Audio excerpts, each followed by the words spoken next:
다 함께 말씀 보겠습니다. 사도행전 16장 30절에서 32절 같이 읽겠습니다. 그들을 데리고 나가 이르되 선생님이여 내가 어떻게 하여야 구원을 받으리까 하거늘 이르되 주 예수를 믿으라 그리하면 너와 내 집이 구원을 받으리라 하고 주의 말씀을 그 사람과 그 집에 있는 모든 사람에게 전하더라. 아멘. 한주간 잘 지내셨나요? 예수 그리스도의 피 바르면 모든 재앙이 넘어간다. 예수 그리스도와 함께 할 때 우리의 모든 것들이 은혜 받는 시간, 예수 그리스도를 피 바를 때 그 단어가 참 한 주간 계속 묵살이 됐던 것 같아요. 예수 그리스도, 오직 예수 그리스도.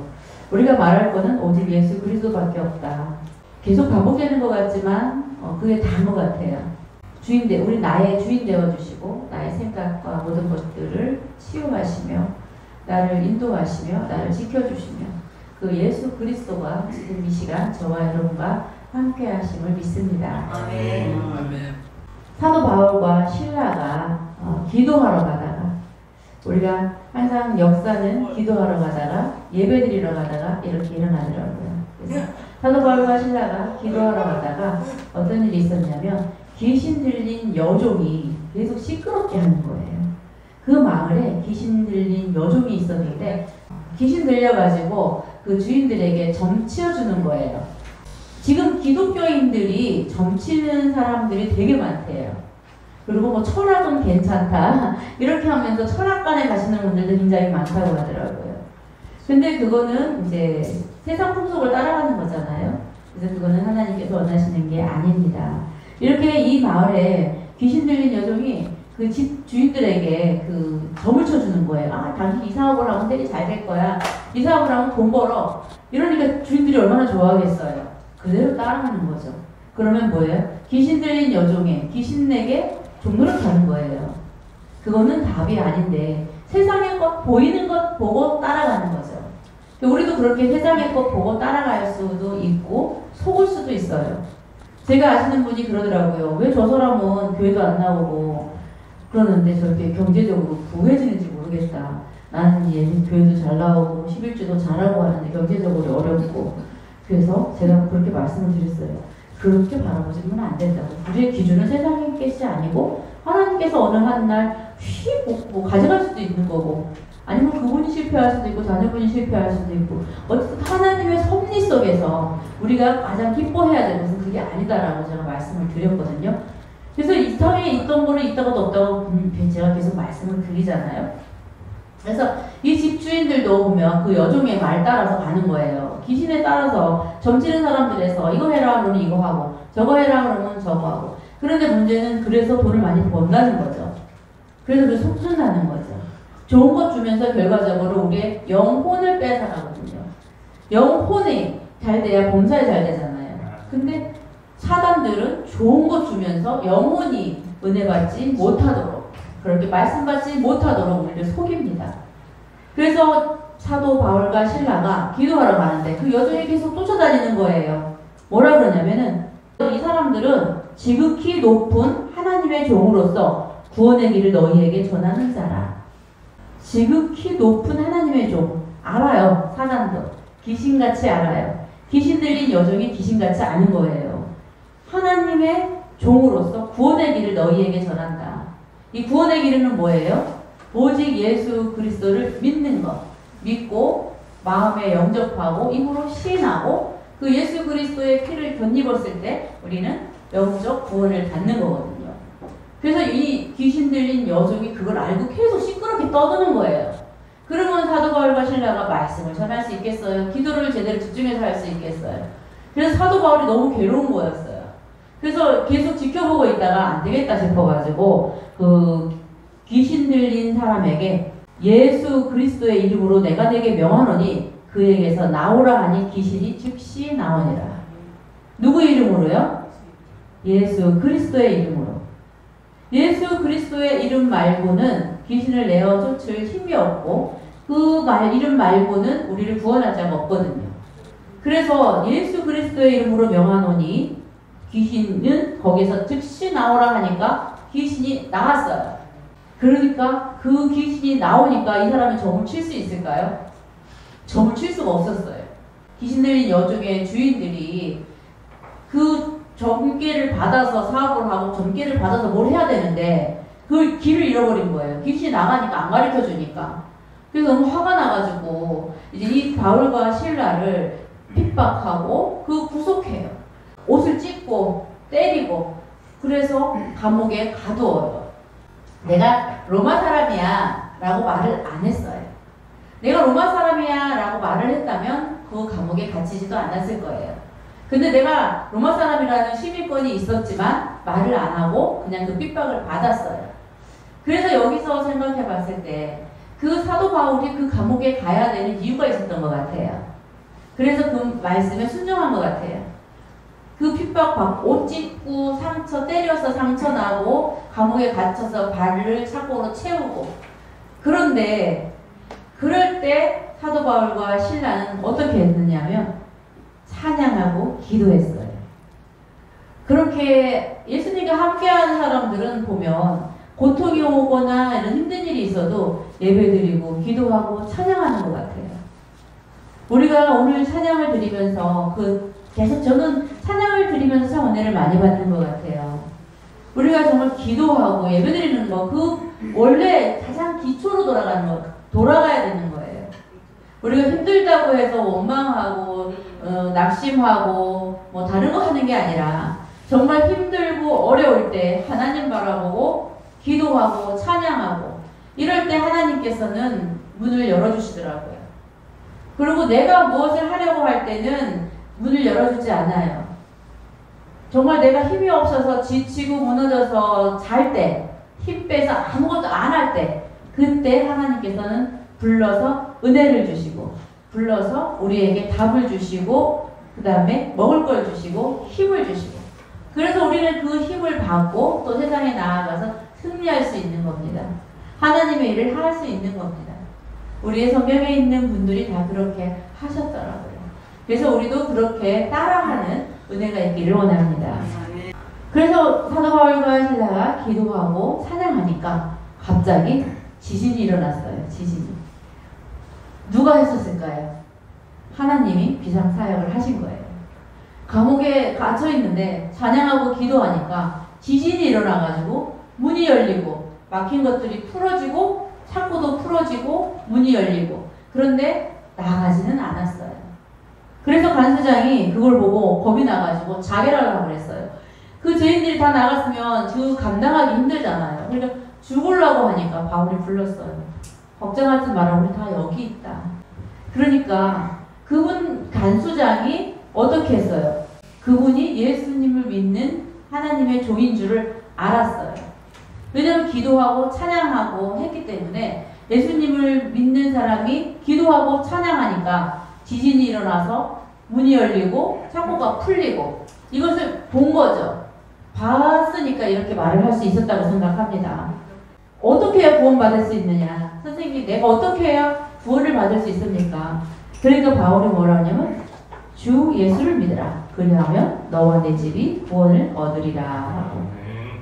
주 예수를 믿으면 나만 구원받나요? 그러니까 내가 구원받고 집이 구원받고 그 다음에 집안이 구원받고 나 한 사람 예수 믿음으로 인해서 모든 사람들이 내가 예수를 믿으면 언약의 백성이 되잖아요. 그러면 가문을 바꾸는 거예요. 나의 후대들에게 복음을 전달해서 전달하지 않아도 하나님께서는 이렇게 하셔요. 수천대 간다 했거든요. 우상을 섬기는 죄는 3, 4대까지 망하게 하고 우리 예수 그리스도를 믿는 축복은 세세 무궁토록 주신다고 하셨어요. 그래서 내가 예수 믿음으로 인해서 나만 지금 환자 믿는 것 같지만 하나님께서는 나를 통해서 가정과 가문까지 구원하실 것을 믿습니다. 아멘. 저희 집이 저희 가문은 저희 어릴 때 기억이 너무 좀 안 좋은 기억들이 너무 상처들이 너무 많다 그러더라고요. 저는 어렸을 때라서 잘 모를 수도 있겠지만 저는 정확하게 기억을 합니다. 저희 언니들도 이번에도 만났는데 그런 이야기를 하더라고요. 야, 우리가 정말 정석을 하니 이런 불안한 증세들이 저희가 약간 강박이 있더라고요. 불안한 강박. 뭐가 그대로 안 되면 막 되게 강박이 있어요. 그래서 그런 이야기를 하다 보니까 나도 있어 이러는 거예요. 그래서 그 어렸을 때 자라온 환경이 우리를 이렇게 만든 것 같다 이렇게 말을 했거든요. 어떤 환경이었냐면 저희 할머니가 신을 받으라고 했는데 안 받았다고 했잖아요. 그러니까 할머니가 많이 아프셨어요. 자녀들이 잘 될 리가 없잖아요. 제가 태어나던 해에 저희 할아버지는 돌아가셨어요. 그래서 저는 6월달에 태어났고 할아버지는 7월달에 돌아가셨고, 그래서 저희 아버지가 시골로 들어오셔가지고 같이 살게 되었는데 밥 먹다 말고 밥상이 마당으로 맨날 던져졌어요. 그냥 밥을 옳게 안 먹었어요. 그리고 밥 먹다 말고 왜 이렇게 싸우는지 모르겠어요. 그래서 저희 옛날에는 이렇게 마당에 문이 없었잖아요. 아니, 마루에 문이 없었잖아요. 그래서 이렇게 저희 식구가 11명에서 13명까지 이렇게 왔다 갔다 했거든요. 대식구였어요. 그러니까 아버지 세대가 6남매, 우리가 5남매. 거기 할머니, 작은할아버지까지 오셔가지고. 그러다 보니까 12명에서, 11명에서 13명이 사이 왔다 갔다 하더라고요. 그런데 그 마루가 나무 마루였는데 거기서 밥을 먹다가 맨날 싸워요.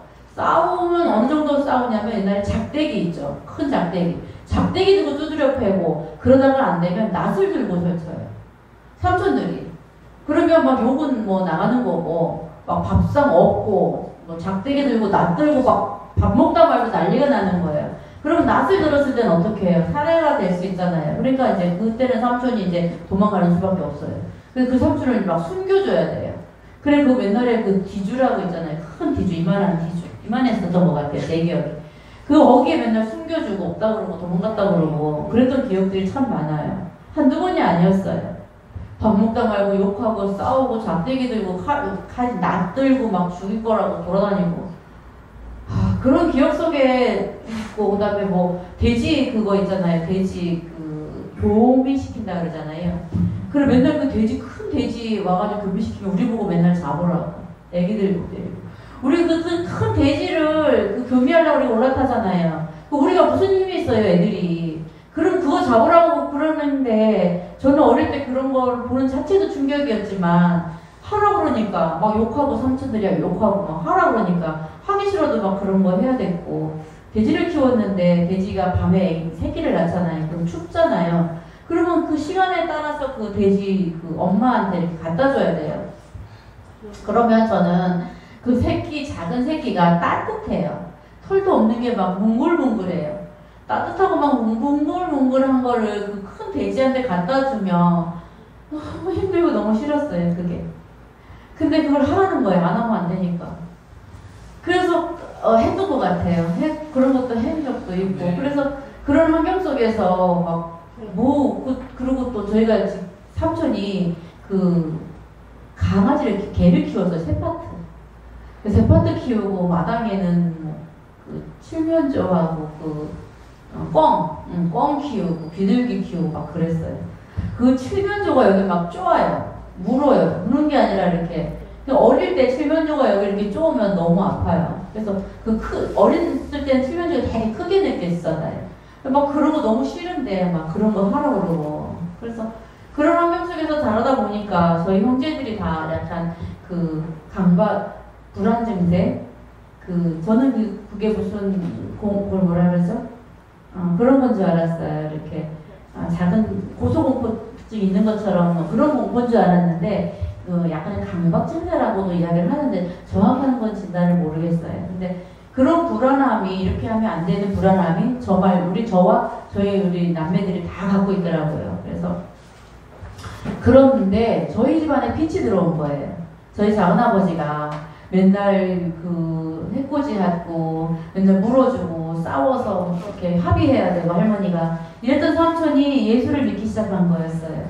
그래서 예수를 믿으면서 예수를 믿었던 건 언제였냐면 어릴 때 우리 크리스마스나 이렇게 되면 한 번씩 교회 가잖아요. 근데 그게 기억에 남았던 거예요. 그래서 그렇게 힘들고 막 사고 치다가 이제 교회를 가게 된 거예요. 자기 발로. 그래서 예수님을 영접하고 그다음에 막 금식하고 그러다 보니까 목사님까지 돼서 수요일에 우리 메시지 갔잖아요. 그러다 보니까 그 삼촌이 예수를 믿음으로 인해서 저희 가문이 다 바뀌기 시작한 거예요. 가정이 바뀌고 가문이 바뀌고. 그래서 한 사람의 빛이 들어가니까, 그 가정에 한 사람의 빛이 들어가니까 그 빛을 통해서 계속 이렇게 확장되어 가는 거죠. 그래서 어둠이 무너지고 재앙들이 떠나가게 되고, 그래서 온 가족이 구원을 다 받게 되었어요. 근데 그게 쉬운 일은 아니었던 것 같아요. 참 많이 싸웠어요. 많이 싸웠어요. 예수를 믿어도 형제들이 다 다르잖아요. 그러니까 저희 큰 작은 아버지가 참 잘 되셨어요. 그때 철도청 다니셨거든요. 월남 참전 용사셨어요. 큰 작은 아버지가. 월남을 참전했다 오니까 그 당시에 라디오를 들고 오더라고요. 라디오가 그 시골에 라디오 완전 막 그 라디오 들으려고 사람들 다 모였어요. 그래가지고 그 정도로 월남에 갔다 오시면서 이런 그런 것들을 많이 사오셨던 기억이 나는데, 그러고 나서 철도청에 다니셨어요. 그러니까 저희는 어릴 때 작은아버지 이름 대고 기차를 참 공짜로 많이 탔어요. 할머니 따라다니면서. 근데 작은아버지 이름이 누군지도 그 사람들은 몰랐을 건데 직원이라는 이유로 그냥 그렇게 탔던 것 같아요. 근데 그 작은아버지가 참 잘 되셨어요. 돈도 많이 버시고. 저희 그 목사님은 되게 전도사 시절에 되게 힘들게 하셨고요. 왜냐면 정말 올바로 공부도 제대로 다 못하셨고, 그 다음에 뒷바라지 하시는 분도 없고, 그러다 보니까 전도사 시절에 개척을 하셨어요. 그래 개척을 하셨는데 거기에서 작은엄마를 만나시게 되었죠. 근데 그렇게 축복도 있었지만 그렇게 힘들게 사실 때 우리 저희 큰 작은아버지는 되게 부자가 되셨어요. 집이 몇 채, 큰 몇 층 건물이 있고 건물주가 되시고 이랬는데, 집안 이야기를 하는 건 좀 그렇지만 결과적으로 봤을 때 그 좋은 것 주신 것 같지만 아니었어요. 무너지는 것은 순간이었고, 지금은 큰 작은아버지 돌아가셨어요. 그리고 작은어머니는 지금 그 심폐소생술로 이렇게 살아셔가지고 병원에 지금 중환자실에 계시고. 근데 그런 거는 다 이제 마지막에는 가는 길이지만, 중간에 되게 부자였을 때가 있었지만 순간 그렇게 힘들어지면 그거를 받아들이는 게 되게 힘들대요. 인정하기가 너무 힘든 거예요. 그러니까 정신적으로도 힘들고, 그리고 또 나이 늦게까지도 또 일을 해야 되니까. 원래부터 계속 일하시던 분은 괜찮지만 그렇게 부를 가지고 있다가 무너져서 일을 하려고 하시니까 많이 힘드셨던 것 같아요. 그래서 일을 하시다가 돌아가셨고, 뭐 작은 삼촌도 그렇고. 근데 우리가 정말 기준이 육신이 아니라는 거, 육체가 아니라는 거, 물질이 아니라는 거, 그런 거를 참 보고 배웠던 것 같아요. 한 사람의 빛이 들어옴으로 인해서 가정과 가문이 살아났고, 그래서 육신적인 건 축복이 아니라 영적인 축복을 받아왔고요. 특히 저 같은 경우에는 그렇게 힘들었지만 지금 복음 전하는 전도자가 되어져 있고요. 그래서 우리 호정이 통해서 또한 증거가 있을 거라고 저는 믿습니다. 하나님은 하실 수 있다고 믿습니다. 저는. 효정이가 아파도 괜찮고 효정이가 정상 치료 받지 못해도 괜찮습니다. 왜냐하면 하나님은 효정이를 통해서 이루실 일이 있기 때문에 저에게 맡겨주신 거니까. 저는 그 소명 감당하고, 하나님이 원하시는 게 무엇이지만 효정이 통해서 이루어질 전도, 효정이 통해서 이루어질 만남, 효정이 통해서 또한 증거들, 이런 것 통해서 예수 그리스도가 전해지기를 믿고 저는 확신합니다. 아멘. 그래서 이 시간 하나님이 하실 일들을 육신적으로 보지 않고 영적으로 보기 때문에 가장 기뻐하고 행복할 수 있는 겁니다. 그리고 사도 바울이 신라가 이렇게 말씀, 예수 그리스도를, 주 예수를 믿어라. 그리하면 너와 내 집이 구원을 받으리라. 주 예수님이 누굽니까? 창세기 3장 15절 한번 찾아보겠습니다. 다 함께 읽겠습니다. 내가 너로 여자와 원수가 되게 하고 내 후손도 여자의 후손과 원수가 되게 하리니 여자의 후손은 내 머리를 상하게 할 것이요 너는 그의 발꿈치를 상하게 할 것이니라 하시고, 하나님은 천지를 창조하실 때 이렇게 예수 그리스도를 오실 것을 예언하고 계셨습니다. 이사야 7장 14절 함께 찾아보겠습니다. 함께 읽겠습니다. 그러므로 주께서 친히 징조를 너희에게 주실 것이다. 보라 처녀가 잉태하여 아들을 낳을 것이요 그의 이름을 임마누엘이라 하리라. 아멘. 하나님은 예수님이 오실 것을 미리 예언하셨고 사단의 머리를 상하게 할 것이라고 말씀하셨으며 또 징조를 뭐라 그랬어요? 처녀가 잉태하였어요. 아들을 낳고 그의 이름을 임마누엘이라 하리라. 예수님의 뜻은 무엇이에요? 구원자. 우리를 구원할 자예요. 예수님의 뜻은 구원자고 임마누엘은 예수님이 나와 함께 하신다 라는 말씀이에요. 주 예수를 믿으라는 것은 우리를 구원할 자를 믿으라는 거죠. 우리를 구원할 자 예수 그리스도를 믿으면 여러분들 다 믿으시죠? 그러면 우리는 구원을 받았고 또 너와 내 집이 구원을 받고 가문이 구원을 받을 것을 믿습니까? 사도 바울이 나는 로마인이다 라고 말을 하면 감옥에 갈 일도 없었겠죠.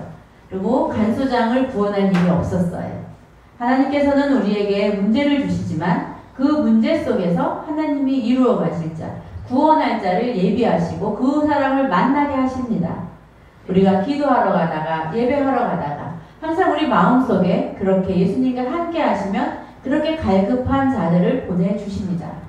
지금 우리 예수동행교회에도 지금 헬스클럽에도 오시는 분들 영적으로 갈급하신 분들이 분명 있을 겁니다. 그분들에게 우리가 말씀을 전해줘야 됩니다. 우리가 육신적으로 잘해주는 것은 먼저 그가 육신의 필요를 채워줘야 되지만 우리의 생각과 마음은 그 사람들을 영혼의 말씀으로 치유하고 말씀이 들어가기를 항상 기도하면서 항상 그 영적 배경이 되어줘야 됩니다. 아멘. 그분들은 항상 시달리고 있어요. 그래서 우리가 그렇게 만남 속에서 정말 우리가 줄 것은 그렇다고 육신적인 게 중요하지 않다는 건 아니에요. 먼저 필요를 채워줘야 그 다음에 하나님을 믿고 하나님이 하시는 걸 보죠. 필요를 안 채워도 배고파 죽겠는데 말씀만 주면 그 말씀이 들어가겠어요? 속에서 욕 안 하겠어요? 불신자들이? 내 문제가 너무너무 심각한데 그 문제에 답은 안 주고 예수님만 이야기하면 그러니까 우리가 해야 될 게 뭐냐면 정확하게 진단하는 것도 중요합니다. 기도 속에서 그걸 성령의 인도받는 거죠. 하나님이 원하시는 게 무엇인지 정확하게 인도받고 진단하고 그 사람에게 필요를 채워주며 그 사람의 영혼을 구원하기를 기도하면서 영혼 말씀만 그 사람 구원할 수 있습니다. 오직 예수 그리스도의 피 바를 때 그 문제에서 빠져나올 수 있습니다. 예수 그리스도 피 바르지 않으면 그 문제를 넘어갈 수가 없습니다. 그래서 우리가 항상 깨어서 기도하고 그 예수 그리스도에 항상 피를 덧입었을 때 그 재앙이 넘어가는 거죠. 순간순간 타고 들어옵니다. 생각과 마음과 모든 환경 속에서. 하지만 우리가 오직 예수 그리스도 바라보면서 우리의 중심, 오직 생명 구원, 영혼 구원에 우리가 전도와 선교에 중심을 맞출 때 하나님께서는 우리를 통해서 이 땅을 이루어 나가실 것입니다. 우리가 지금은 비록 작지만 작아도 하나님은 어떻게 역사하실지 아무도 모릅니다. 하나님께서 어떤 사람을 이곳에 보내주실지 어떤 사람을 만나게 하실지 어떤 증거를 주실지 우리는 알 수 없습니다. 하나님께서 정말 증거를 주신다면 그 증거도 우리가 하는 게 아닙니다. 하나님께서 우리를 통해서 하시는 거지. 우리는 우리가 했다고 생각하지만 절대 우리가 하는 거 아닙니다. 그럴 때 내가 하고자 할 때 하나님께서는 일 안 하십니다. 내가 가만히 다 내려놓고 하나님이 하실 때 그것을 바라보고 따라가야지만 하나님께서 문을 여시고 하나님께서 하늘나라를 확장하는 걸 이루어 나가시는 거죠. 그래서 그것을 우리가 항상 교만하지 않고 항상 그 사람을 우리가 평가하지 않고 하나님의 시선으로 하나님의 마음으로 봐야 되는 거지 저 사람 왜 저래 절대 그렇게 생각하면 안 됩니다. 저 사람은 절대 안 돼. 그렇게 바라보시면 안 됩니다. 우리 장애인들이 오는 교회에 가장 편안하게 예배드릴 수 있어야 된다고 생각합니다. 저는. 이 강단은 하나님께서 저를 통해서 하나님의 말씀을 대언하는 자리지만 우리 장애인들을 이곳에 붙여주셨을 때는 또 저 사람들이 말씀이 들어가서 치유되라고 우리에게 붙여주신 영혼들이기 때문에 그 영혼들이 변화하는 모습을 우리가 보는 날이 분명히 올 거라고 저는 믿습니다. 할렐루야. 지금은 예배를 방해하고 알아들을지 못할 수도 있어요. 하지만 우리가 항상 생각해야 되는 것은 뭐냐면 우리는 영적인 존재예요. 저분들에게도 영혼이 있어요. 지금 예수 그리스도를 이렇게 선포할 때 저 한 사람 한 사람 영혼들은 다 듣고 있다는 거 우리는 항상 생각해야 됩니다. 아멘. 못 알아들을 것 같지만 아니요. 영혼들은 듣고 있습니다. 그 영혼들이 듣고 있기 때문에 우리가 부정적인 말 하지 말고 하나님의 시선으로 한 생명 한 생명 다 귀합니다. 하나도 귀하지 않은 생명 없습니다. 저는 그런 생각을 많이 합니다. 저 사람이 되게 많이 부족해요. 하지만 남자들 이렇게 보면 참 부족해 보이지만 저 사람이 저희 가정에 갔을 때는 가장 사랑하는 아빠고 남편이고 한 집의 가장이잖아요. 그래서 그것을 저는 참 존중해야 된다고 생각하거든요. 우리의 모습은 부족하지만 하나님이 보시기에는 한 생명 한 생명 너무 귀하게 생각하십니다. 비록 인원은 작지만 하나님께서 우리를 정말 영과 진리로 정말 예배드리기 때문에 지금 이 시간 하나님께서 가장 기쁘게 예배 받으실 거라는 걸 저는 믿습니다. 아멘. 아멘. 그래서 하나님께서 앞으로 우리가 이 땅에 귀신 들린 여종에게 점치면서 그 따라가는 운명이 아니라 주 예수를 믿고 나와 가정과 가문이 구원받는 은혜가 임하기를 원합니다. 아멘. 다 함께 기도하겠습니다. 하나님 감사합니다. 주 예수를 믿으라 그리하면 너와 내 집이 구원을 받으리라 하셨습니다. 주 예수만 믿기만 믿으면 되는데 그 예수를 믿는 영혼들 이곳에 붙여주셔서 살리는 교회가 되게 하시고 힘주는 교회 되게 하시고 치유되는 교회 되게 하시며 하나님 나라 확장하는 제자들이 몰려오는 교회 되게 하여 주시옵소서. 예수 그리스도의 이름으로 기도드립니다. 아멘. 아멘.